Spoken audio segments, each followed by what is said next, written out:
Whispers in the Trees is a dark podcast currently focusing on the Great White North, surrounding all of our grisly truths from the kindest place on earth to the head-scratching unknowns hidden beneath the snow. My name is Mads, and join me today on a deep dive into the life and crimes of William and Lila Young. Before we begin, today's case will involve murder, child abuse, infanticide, and medical negligence. Viewer discretion is strongly advised. If you want to help me continue this passion in bringing dark secrets to light, consider supporting me at buymeacoffee.com/whisperspodcast. Now, join me around the campfire. These are my whispers in the trees.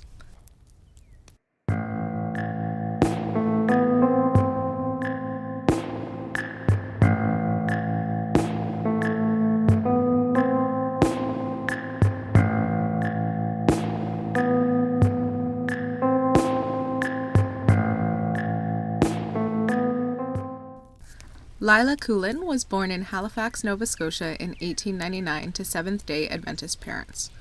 I'm sure whoever of you were raised by Seventh-day Adventist parents or even highly religious parents will know they were pretty strict.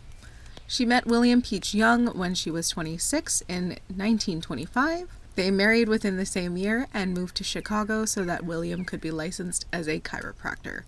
In Chicago, Lila had the first of their 5 children. When William was done his schooling, Lila and him moved back to Eastchester. The two of them opened up the Life and Health Sanitarium, which would later be turned into what was called the Ideal Maternity Home. This was the name that they would become infamous under. They wanted to make a place for pregnant women who were unmarried to safely give birth without the judgment from society. Married and unmarried women were welcome in the home, and these women were really just dollar signs for William and Lila. Lila was a midwife who advertised herself as an obstetrician, and William began working as a doctor. Remember, he's only licensed as a chiropractor, not an actual doctor.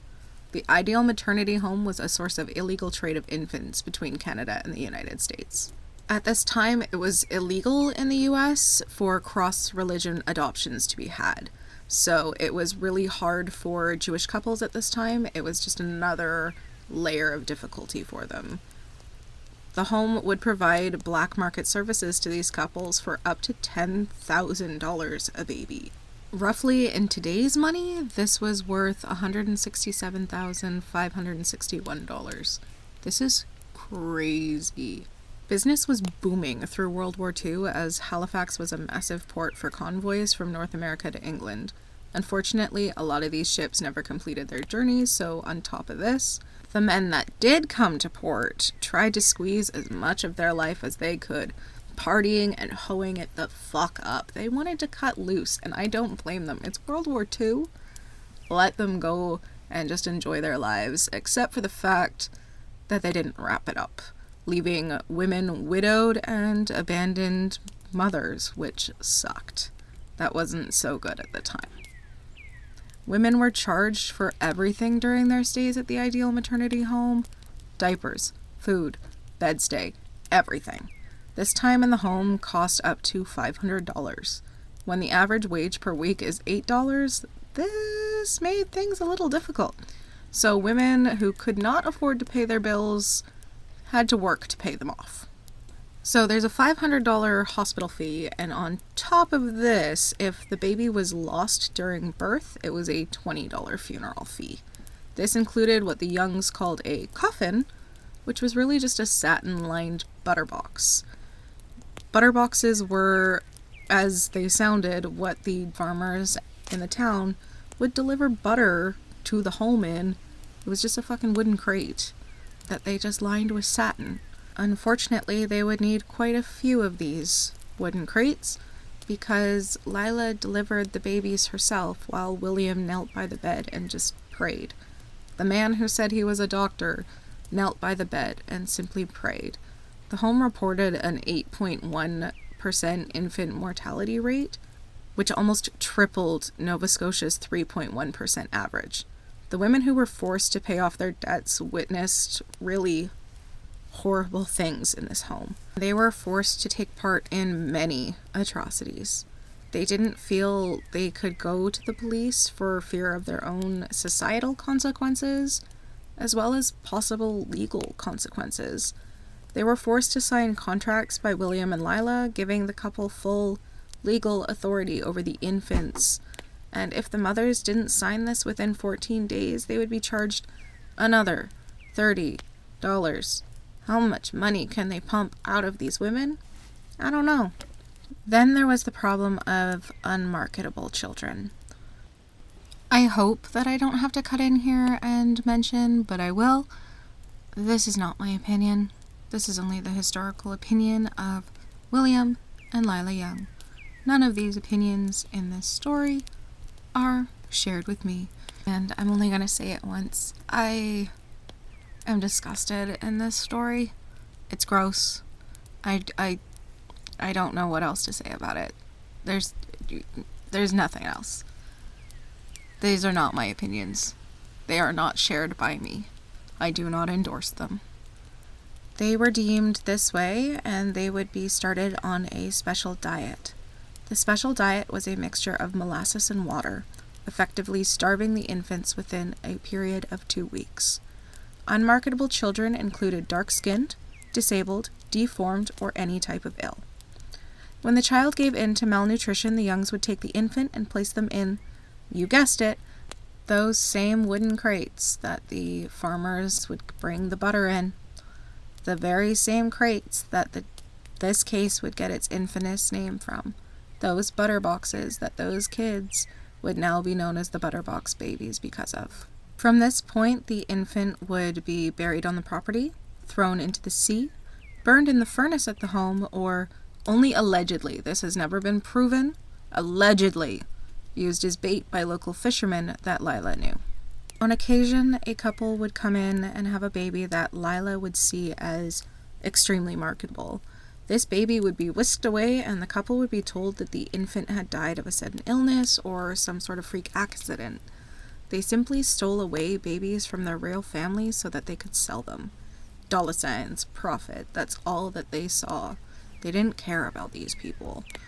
In particular, on January 4th, 1936, the Youngs were charged with the manslaughter of Ava Nayforth, as well as her newborn. It was believed the two of them died due to unsanitary conditions within the home, as well as pure negligence on the part of the Youngs. The young girl had come into the home by sleigh a week before Christmas in 1935 because it was her 9th month and she was ready to pop any day. She was struggling right now. So they literally chucked her on a sleigh and dragged her through the snow to bring her to the home. Soon after her arrival, she contracted an abdominal infection, which caused her to go into labor on January 28th.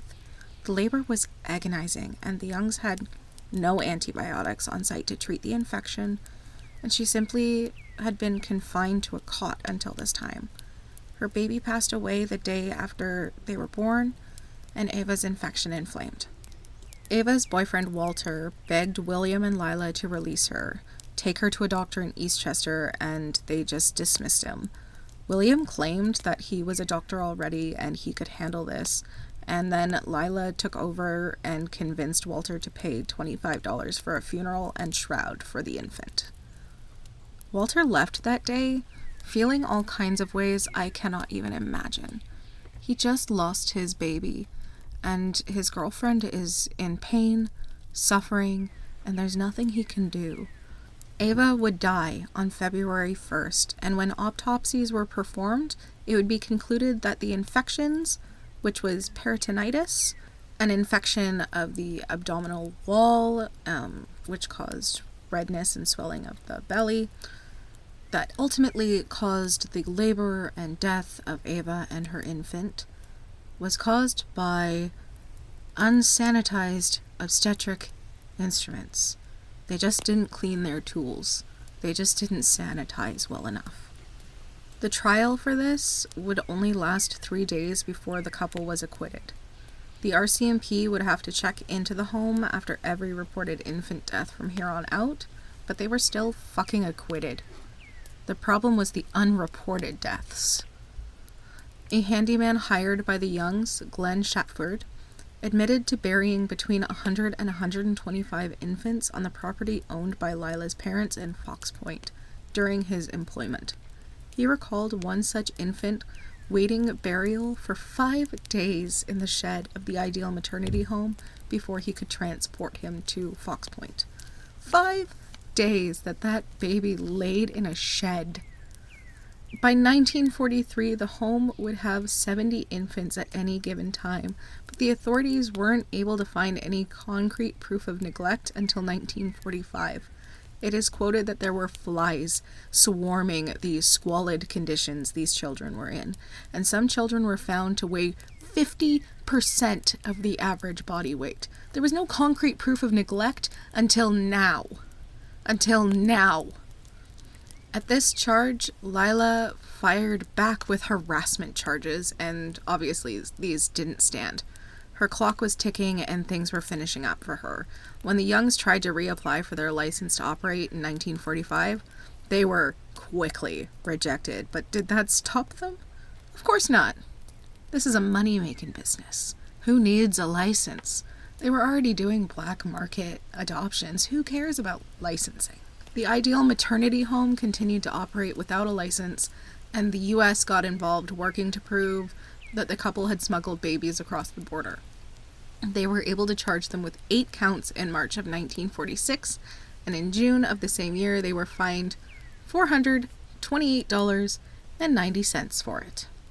No jail time, just a fucking charge. Sorry, not a charge, a fucking fine.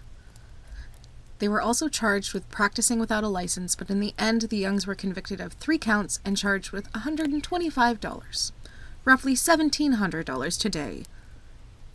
William was found guilty of perjury at the trial in June. These guys just had so much going on this year, but they just kept on operating. The Ideal Maternity Home was still operating until 1947. To be honest, at this time, Lila shot herself in the foot, figuratively, by filing a libel suit against the media for all the things they had been saying against her. She filed for $25,000, and honestly, this opened the floodgates for testimony of what had happened at the home. Needless to say, Lila did not win her libel suit, and the home officially shut down at the end of 1947, and the Youngs moved to Quebec. The home was supposed to be converted into a resort, because that wouldn't make anyone uncomfortable to be sitting in a resort that used to house dead, abused babies. But I'm just a voice. Who am I? It burned to the ground on September 23rd, 1962. William died of cancer just before Christmas in 1962, and leukemia claimed the life of Lila in 1967. Unfortunately, we will never know the full extent of the crimes of William and Lila Young. It's currently estimated to be between 400 and 600 victims. You heard me, 400 and 600 victims. And if you ask most everyone outside of Nova Scotia, even in Canada, who these monsters were, they couldn't tell you. They probably never heard of these people. The survivors of these horrendous crimes are still trying to find their biological families. In the fire that burned down the home in 1962, all the files that were in the home burned with it. They didn't empty the home before this happened. These children that can even trace themselves back to the maternity home in the first place have pretty much nothing to go on from there to find their families. It's actually because of this case that we have so many adoption laws and have such strict regulations on maternity homes to this day in Canada. We really don't want this to happen again. In 1947, there would be multiple laws passed that would make it harder to send children across borders and make it harder for homes to get away with things like this. Homes now had to be watched and have constant medical personnel and have a lot better security to keep rules in place. They actually had to have documentation of medical personnel so that chiropractors could not say that they were doctors and midwives could not say that they were obstetricians. And it actually is in connection to this case that we seem to have the first child support laws. In 1951, we had the Children of Unwed Mothers Act passed because of it. This provided proper support to women who were not married and still had these kids. It called for a series of payments from the father, and there would be no provisions for the overseers of these kids. So basically, it wasn't for the mom or the guardian of whoever was watching the kid.